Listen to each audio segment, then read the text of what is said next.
Hi everybody and welcome back to the channel and welcome to Motorcycle Live 2025 where we're here to show you what's new for 2026. Let's go and check it out. Right, as we're next to the Ducati stand, we thought we'll come and check out some of the bikes on this one. And already opening day Saturday at the NEC, the Motorcycle Live, it is already busy. So we're now on the 5th generation of the Monster. Like I said, this one's got the V2 engine, 890cc, very similar power output to the tester engine that was in the previous version. Let's take a quick look. So we've got 111 brake horsepower, like I said, very similar to the older one. I think it's about 94 Newton meters of torque, says in 175 kilos, quite light, and also 850 mm in seat height. So, Amy B's just been sitting on the new Monster. Yeah, how's it feel? Can you get your feet down? Lower seat height, 815 mm. No, I can't touch the floor. You can't touch the floor. I think you can also get a lower seat on these bikes. So, on the board it says it's 12,295 for the Monster Plus. I'm not actually sure if this is the Monster Plus because I think the Monster Plus comes with a rear seat cal and also like a fly screen on the front. So, I think that might be the standard one, which is slightly cheaper. It's about 11-12,000. Still a lot of money, but you're getting a quality bike for that. Right over here, we've got the new Ducati Hypermotard. This is the SP version. Let's go check out this bike. First up is the Ducati Hypermotard V2 SP. This is an 890cc and it has 120 brake horsepower and 94 Nm of torque. Tell us all about the Hypermotard. It's the first time I've seen it in the flesh. Beautiful looking bike. Being the SP, it's got things like that only suspension. It is at a premium price though. It's 3,800 more than the stock one. Yeah, it's 7,295. It's a lot of money, but I do think you're getting a lot of bike with Ducati. They are premium bikes. They are. And tell us what you said about the torque on this bike. Yeah. So apparently the 70% of the torque comes in at 3,000 RPM, which is really low. So I think when you get on that gas, this thing's going to fly. It's going to fly. I think the 94 Newton meters of torque with 120 brake horsepower, it tells you everything about how the bike will deliver the power, but what you told me earlier about the seat height might put some people off. Yeah, so as you can see, Ruby's sat on the seat here, but it's 880 mil. Got one tip toe is on the taller side, and what's your height? I'm 5'4" with the 28 in size. Okay, so, but it's quite a slim seat though, ain't it? So, even being perhaps a shorter rider, you can still adapt well, yeah. So, a lot of people get put off with that it would, but you got to sit on it and for yourself, ain't you really? And I'm guessing the weight of it is that much. So, it'll be easy to kind of weight shop and manage it, as far as I know, let me just check the board there, but I think we're 177 kilos wet weight. I don't think that's including fuel, so it's a real manageable weight as well. Good weight coming up anyway, and also I love the indicators in the hands master. I don't know how to pronounce that exhaust, that's an easy way exhaust. Unfortunately with the Termi exhaust that is an extra. You don't get that with the SP. It's going to cost another 200 even on the SP, but if you have the exhaust that will give you another 3 brake horsepower. It's 4 kilos lighter, another 5 Nm of torque. So, you get a little bit more power, and it looks cool. It's going to sound nice as well, and finally, it's fitted out with boner suspension, which I think, yeah, it really does set it off well. What you need, I think on the road, it's nice to have that premium suspension to have your back. I think with like all Ducatis, if you're going to go buy one, then me personally, I'd spend that bit more. Just get the SP, you know, if you're in for a penny, in for a pound. But yeah, as you can see, it is really getting busy now at Motorcycle Live, and also we've got the Panigale V2s. It's not a new bike for 2026, but it's a new color. What do you think of that, Amy May? I do like a yellow bike. let's have a look over here because this is another new bike for 2026. It's the Ducati Desert X. Again, they've changed the engine to the V2. Looking at the Desert X, looks quite a bit compact. I mean, it really is a ground-up different bike, and I'm super looking forward to trying one of those out. Just talking to the guys with the VR that run the off-road course in Wales at Sweet Lamb. I'm definitely going to do a weekend with them on that new bike. That looks a superb bit of gear. It's probably going to be a bit lower on weight. It's probably going to be around sort of 114 brake horsepower, although we ain't got the true figures on it yet. Maybe about 94 Nm of torque, right? So that was the Ducati stand again. Super busy over there. Just over here we've got Yamaha. Let's go take a look on the front here. We've got all the Yamaha Tenno A700s. And yes, they've already made significant changes in 2025 to some of these models. So, right behind me is the new Yamaha R7. It's got that 698cc engine, that CP2. So, new for 2026, they've had the chassis revised. It's had a new swing arm, up and down, quick shifter, and ride-by-wire throttle, which means it's now got some riding modes like rain, street, and sport, and a couple of custom modes. So this bike was also launched at Ike when they didn't have the price. How much is it here? It's 9,700. So AB has just jumped on the bike because the C height is now 830 mil where it was previously 835. Can you get your feet down? That is the question. She's on the tippy toes there. And the weight on the bike is 189 kilos. 189 kilos, which is actually 1 kilo heavier than his predecessor. I like this color. Anniversary white. Yeah, beautiful color. There's also Icon Blue and Tech Black. We've also got some nice trick bits on the bike as well. And again, I think Yamaha have done a great job with this bike. It's still only at 72 horsepower, which is a little bit, you know. I think they could squeeze a bit more out this bike, but I know in 2028 they're going to be using this engine in the Moto 3 bikes, which going to be about 94 brake horsepower. So, if we could get a bit more out of this one, I think it would suit this category rather well, but again 9,700 for the new Yamaha R7. We've also got a bike that's covered up, which is probably going to be shown a little bit later on. So, I'm guessing something special with that GYTR. We've also got a new livery on the Yamaha XSR 900 GP bike that looks beautiful again in the yellow. Seems to be a popular color so far for the manufacturers. Yes, so we are battling our way through here. Like I said, super busy on the opening Saturday at Motorcycle Live. Next to the Yamaha stand, we've got BSA, and I've heard they've got a bike on air I'm really interested in seeing. So, right behind me here, we've got the BSA, the Thunderbolt. This is the new concept bike for 2026. First thoughts, it looks absolutely brilliant. If the bike ends up looking like that when they bring it into production, I think they're on to a winner. So, the engine that they put in this bike is a 334cc liquid-cooled single-cylinder that they use in the Bantam 350. It's about 30 horsepower and about 30 Nm of torque. So it kind of sits in between, let's say, the Himalayan 411 and the Himalayan 450.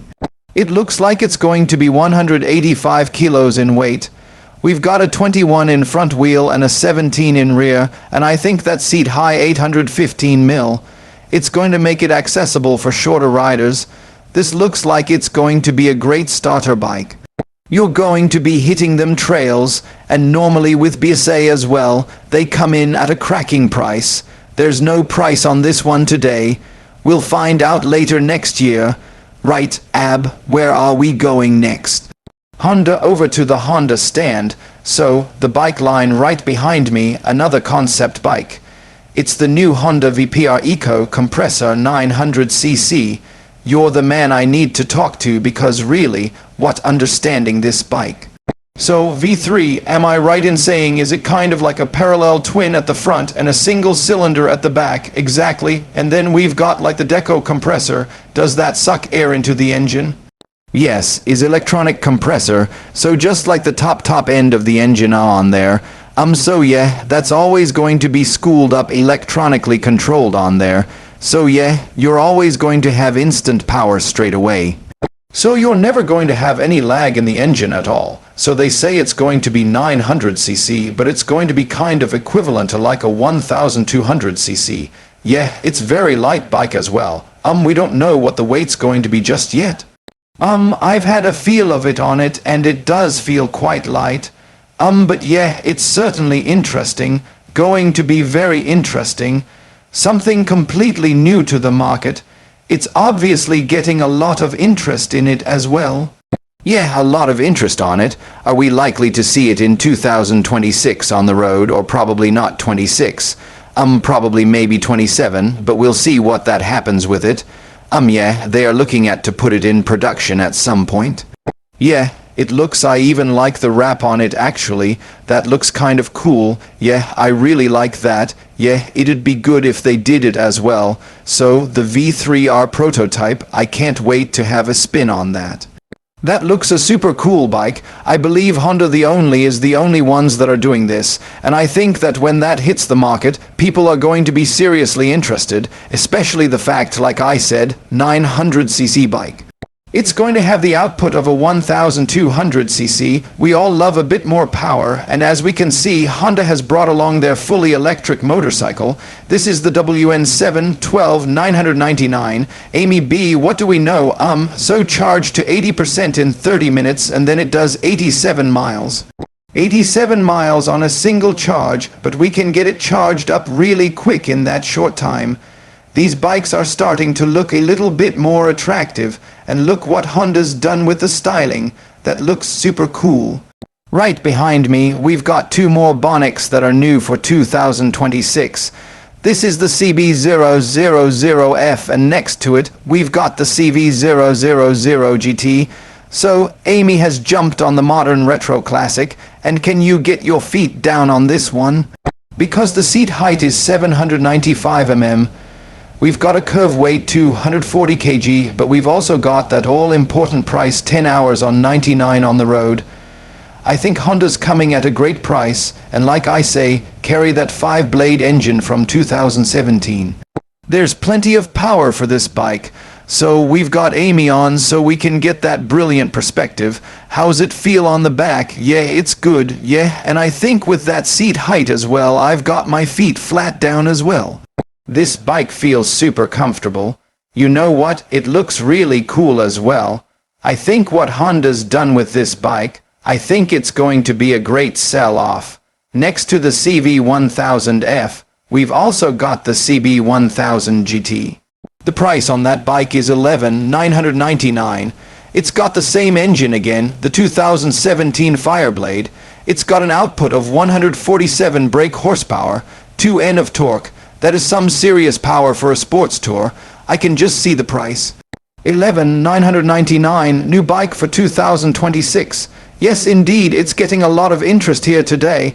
I just seen you was just showing the adjustment on the windscreen. Yes, I like that. That's really cool. So simple. It works really well. Very easy. Yes, that's a really well thought out piece of kit. And I'm right in saying the engine's the same in all three of these bikes, the CB000F, but this one's got more output. Yes, so that's 122 brake horsepower in the CB000F. This is the same as the Hornet, it's 150, while the Hornet SP is actually 155. That's down to the exhaust system, extra 58 horsepower. It's plenty of power for a sport, yeah, and for your 12 grand, the spec on it is good. You've got the Ponus standard, yeah, the center stand, electronic suspension, cruise control. And will they do this in the DCT as well? No plans at the minute, right, so it's just in manual for now. Yeah, just man with a quick shifter, that's all standard as well. Then this has got some additional extras, the handguards, extended handguards. It's got the taller screen on the crash bones, the side deflectors. Wow, so you get a lot for your money, you do. The only optional extra it hasn't gone on really is the top box, and we've just kept that off to make it easier to move around. Yeah, of course, yeah, beautiful looking bike. And I finally get a sit on it. There's been a big queue for this one today. Yeah, I mean when you sit, you do really sit into the tank. a massive tank as well. I don't know what that is. It's probably 21L or something like that. But ergonomically, this feels a nice bike. It feels comfortable. Should we see if we get Amy on the back, and then she can give a bit of a pillion perspective on this one. Have you had a sit on it yet? Yeah, I bet. What do you reckon? You going to get one? Right, I'm on commission. We've got a sale. That was enough. Are you on? Yeah. So, yeah, actually I don't know about for you, but what's it feel like on the back? So apparently they've added 40M, just add in the pillion seat on this bike. Yeah, and compared to the kind of the CB1000, if you actually sat up a little bit higher, you feel like you're a bit too high. You're okay there. I would say it is a higher riding position, but this seat is very comfort. I tell you what, battling through the crowd on the Honda stand is absolutely manic today, and like I said, those new bikes are getting some serious interest. The gentleman over there has already bought one. He reckons he's going to get it about March time. He's super happy. The price on the bikes for what you get for your money is absolutely bang on. We can't wait to bring one of them bikes to the channel. Amy B, where are we off to next, Royal Enfield? So, we're at the Royal Enfield stand and they've already got the deck chairs out making themselves at home. It's all looking very relaxed over here. We've got the prayer flags, so we don't know the price, but this is the new Bullet 650.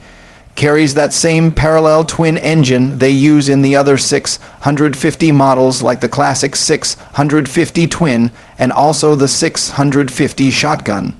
I'm loving what Royal Enfield have done with this old school bullet style brand new 650 twin. This one actually pulls. So we've got two bikes over here. They're both called the Flying Flea. These are new bikes coming in, I think, for 2026. Fully electric bikes. And on the right, we've got this one that is literally going to be the city bike. We're not sure on the power output of the electric motor or the battery there or even the range. But you can see with this one, it's belt driven. We've got road tires, and then over here we've got kind of like an off-road scrambler style electric bike that's chain driven. We've also got kind of like 50/50 knobbly tires on that. So this bike would be an ideal bike just to take down the lanes. Be interesting to see what the battery range is on these bikes. They're quite small. I'm guessing they're going to be really light, very manageable. They've done a fantastic job to see it in the flesh as well. It looks absolutely beautiful and it's kind of got a bit of a carbon look to it. So, Amy B, the Flying Fleas, what do you reckon? Yeah, I like them. They're electric bikes. They're looking better and better. Yeah, I think they look super cool and I do think they actually serve a real good purpose, to be honest. Like the city riding and stuff, I'm not sure you're going to get a massive battery range out of them. Like I say, there was no figures and specifications on that. But I think Royal Enfield always come in at the right price, and that's what probably will be the persuador for people that perhaps want to use them to get around the cities. I think they would be an excellent bike, and even the Scrambler bike, they're taking it down a few trails. I think with it probably being really light as well be great fun. So we are on the MotoGP stand. This is one of the biggest stands, I think, which is kind of divided into two, but right behind us here, we've got some of the QJ bikes, and these are looking super cool. Luke, tell us a bit about them. Yeah, QJ arrived this summer into the UK. I mean, QJ have got over